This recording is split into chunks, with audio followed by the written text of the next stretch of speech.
नमस्कार। जय जय श्री सीताराम।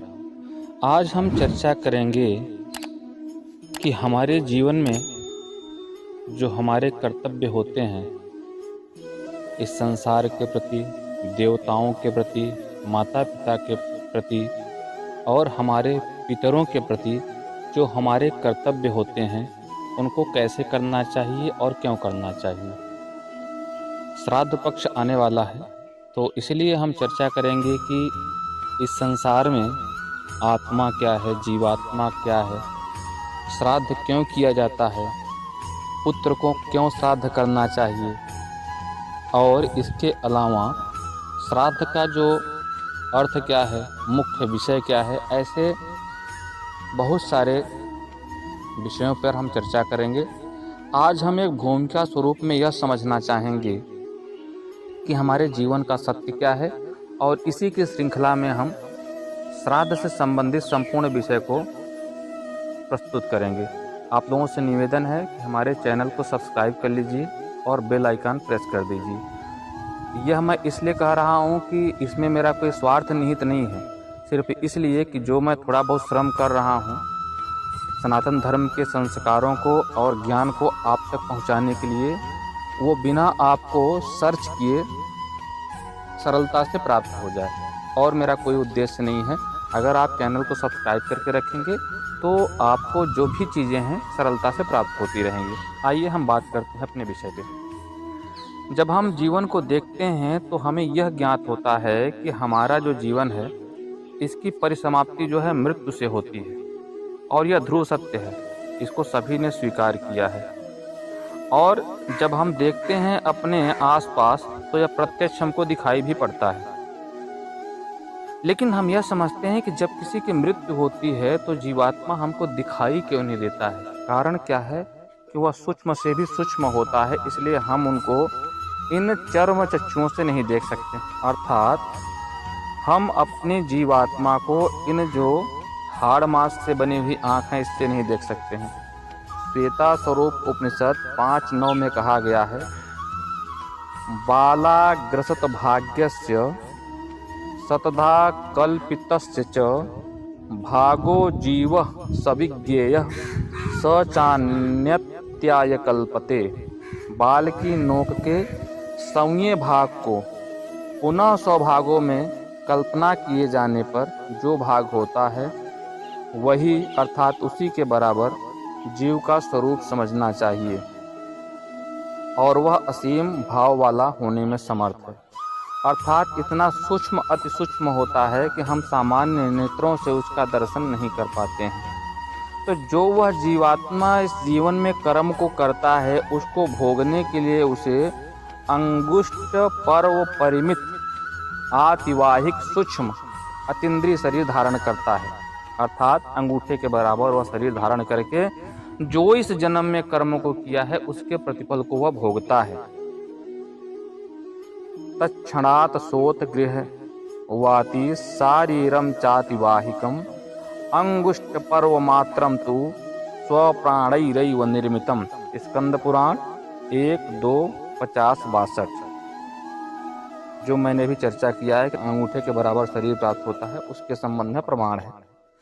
जो माता पिता के शुक्र शोणित द्वारा बनने वाले शरीर से भिन्न होता है। जो आत्मा को शरीर प्राप्त होता है अंगूठे के बराबर, वह माता पिता के द्वारा जो प्रजनन की प्रक्रिया से उत्पन्न जीव होता है उससे भिन्न होता है। वाव्यग्रसारी तद्रूपम देहमन्यत प्रपद्यते तत्कर्म यातनार्थे च न मातृ पितृसंभवम। ब्रह्म पुराण 214-46। इस अतीन्द्रिय शरीर से जो जीवात्मा अपने द्वारा किए हुए धर्म और अधर्म के परिणाम स्वरूप सुख दुख को भोगता है और इसी सूक्ष्म शरीर से वह पाप करने वाले मनुष्य जो लोग होते हैं वो लोग यम लोक की जो यात्रा करते हैं उसको भोगते हैं, यमराज के पास पहुँचते हैं। जब हम इस संसार में रहते हैं तो अपने किए हुए कर्मों को तो भोगते ही हैं, साथ ही जो हमारा सूक्ष्म शरीर है जो हमारे कर्म के फल होते हैं उसको भोगने के लिए हम यमपुरी में जाते हैं। और यह सिर्फ मनुष्य को ही ऐसा सौभाग्य प्राप्त होता है क्योंकि सूक्ष्म शरीर का अस्तित्व मात्र और मात्र मनुष्य जीवन में ही है। इसके अतिरेक जो भी होते हैं जीव, उनके पास सूक्ष्म शरीर प्राप्त नहीं होता है, इसीलिए उनको जो सुख दुख लाभ हानि है इनका अनुभव नहीं होता है। वे तत्काल दूसरे योनि में प्रवेश कर जाते हैं। जैसे पशु पक्षी आदि जो तिर्यक योनियां हैं, ये मृत्यु के पश्चात वायु रूप में विचरण करते हुए पुनः किसी योनि विशेष में जन्म ग्रहण हेतु उनकी गर्भ में आते हैं। अर्थात जो उनकी आत्मा है वायु स्वरूप में निकलकर नए किसी शरीर को प्राप्त करती है और बाद में फिर वैसे निकलती है, फिर वैसे नए में प्रवेश करती है। यह चक्र उनका चलता रहता है। एक मनुष्य ऐसा प्राणी है इस संसार में जो शुभ और अशुभ कर्मों का अच्छा बुरा परिणाम इस लोक में और परलोक में, अर्थात इहलोक और परलोक दोनों में भोगता है और भोगना ही पड़ता है। अवश्यमेव भोक्तव्यम कृतम कर्म शुभाशुभम। चाहे 1000 जन्म लेना पड़े, 100 जन्म लेना पड़े, करोड़ जन्म लेना पड़े, 84 लाख योनियों के बाद भी अगर मुक्त नहीं हो रहे हो, फिर भी चक्र चल रहा है, तो अगर आपके कर्म का फल बचा हुआ है तो भोगना ही पड़ेगा। मनुष्यायाः प्रतिपद्यन्ते स्वर्गम नरकमेव वा नैवान्ये प्राणिनः केचित् सर्वं ते फलभोगिनः। शुभानामशुभानां वा कर्मणा भृगुनन्दन संचयः क्रियते लोके मनुष्यैरैव केवलम् तस्मान् मनुष्यस्तु मृतो यमलोकं प्रपद्यते नान्यः प्राणी महाभागः फल योनौ व्यवस्थितः। विष्णु धर्मोत्तर 2:113-4-6। अपने शास्त्र पुराणों में मृत्यु का जो स्वरूप, मरणासन व्यक्ति की अवस्था और उसके लिए किए गए जो अंतिम समय में कृत कार्य है, उसमें पूरा विधान हमको बताया गया है हमारे धर्मशास्त्रों में कि जब कोई व्यक्ति मरणासन हो रखा है या मृत्यु हो जाए तो क्या कर्म करें कि जो उसके कर्म के फल हैं उसको भोगने में सहजता हो जाए। जैसे मृत्यु के बाद आर्धदैहिक संस्कार या जिसको अंत्येष्टि संस्कार कहते हैं, पिंडदान, 10 गात्र विधि निरूपण, तर्पण, श्राद्ध, एकादशा, सपिंडीकरण, अशौचादि निर्णय, कर्म विपाक, पापों के प्रायश्चित का विधान आदि वर्णित है। जब मनुष्य इस लोक से चला जाता है और पारलौकिक जीवन को किस प्रकार से सुख समृद्धि और शांतिमय बना सकता है, उसकी मृत्यु के पश्चात उस प्राणी के उद्धार के लिए उसके पुत्र पौत्र आदि क्या कर्तव्य करते हैं, इन सब की जानकारी धर्मशास्त्रों में वर्णित है। कहा गया है पुन्नाम नरकात त्रायते इति पुत्र। नरक से जो त्राण करता है अर्थात रक्षा करता है वही पुत्र है। लेकिन हम सामान्यतः हमारे जीवन में पाप और पुण्य दोनों होते हैं। पुण्य का फल स्वर्ग होता है और पाप का फल नरक होता है। नरक में भी पापी को घोर यातनाएं भोगनी पड़ती हैं और स्वर्ग नरक भोगने के बाद जीवन का जो चक्र है खत्म नहीं होता है। व्यक्ति को फिर से 84 लाख योनियों में भटकना ही पड़ता है। पुण्य आत्मा मनुष्य योनि और देव योनि प्राप्त करते हैं, पापात्मा पशु पक्षी कीट पतंग आदि तिर्यक योनि प्राप्त करते हैं।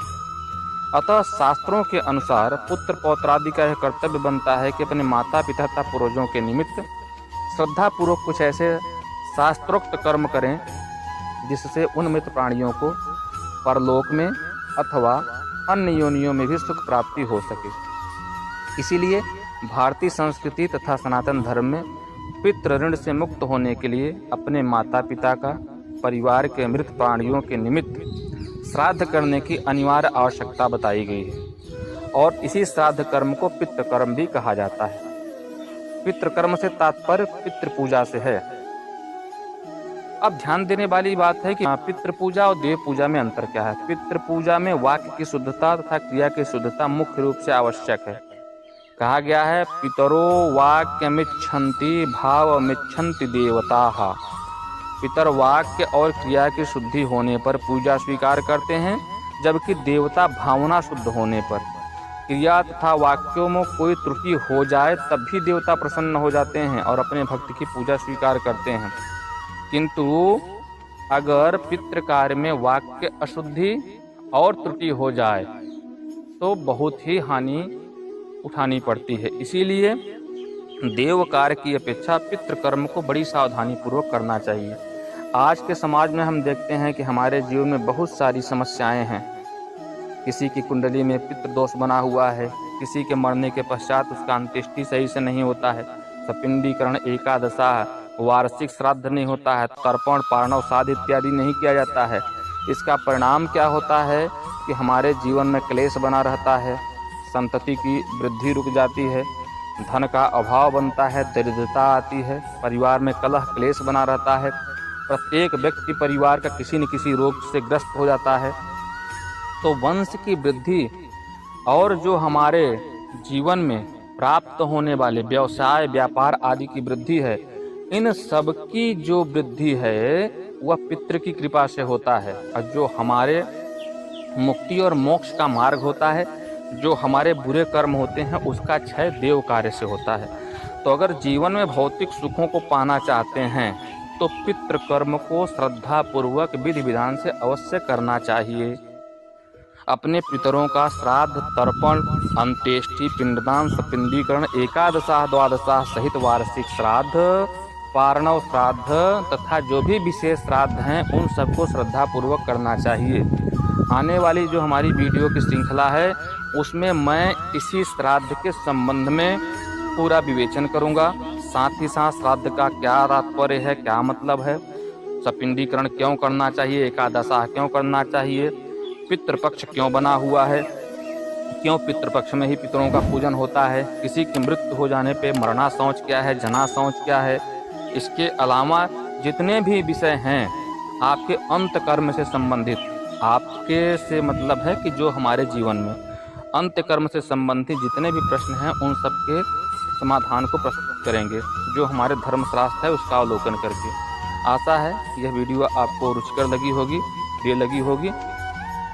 आपके क्या सुझाव हैं आप कमेंट कर सकते हैं। इसके अलावा आप किन किन विषयों पर और कुछ जानना चाहते हैं सनातन धर्म के संस्कार से संबंधित, उसको आप कमेंट कर सकते हैं। और एक बात आपसे निवेदन जरूर करना चाहूँगा कि इस वीडियो को आप शेयर कीजिएगा, ताकि जितने अधिक से अधिक लोग इस चैनल से जुड़ेंगे उनको आने वाले समय में त्योहारों के बारे में, उसके वैज्ञानिक महत्व, श्राद्ध के बारे में वैज्ञानिक महत्व, देव पूजा के बारे में वैज्ञानिक महत्व, जो भी संस्कार कर्मकांड हैं उनके क्या क्या वैज्ञानिक महत्व है उनको सरलता से प्राप्त हो जाएगी और सटीक उदाहरणों के साथ, जो कि अन्यत्र दुर्लभ होता है। और शास्त्रों के जो विषय हैं और उसकी भाषा शैली है वह सामान्य जनमानस के लिए थोड़ा कठिन होता है समझना। उसी को मैं सरलतम रूप में प्रस्तुत करने का प्रयास कर रहा हूँ। इस पूरे वीडियो को अंत तक देखने के लिए आप सभी का धन्यवाद। नमस्कार। जय जय श्री सीताराम।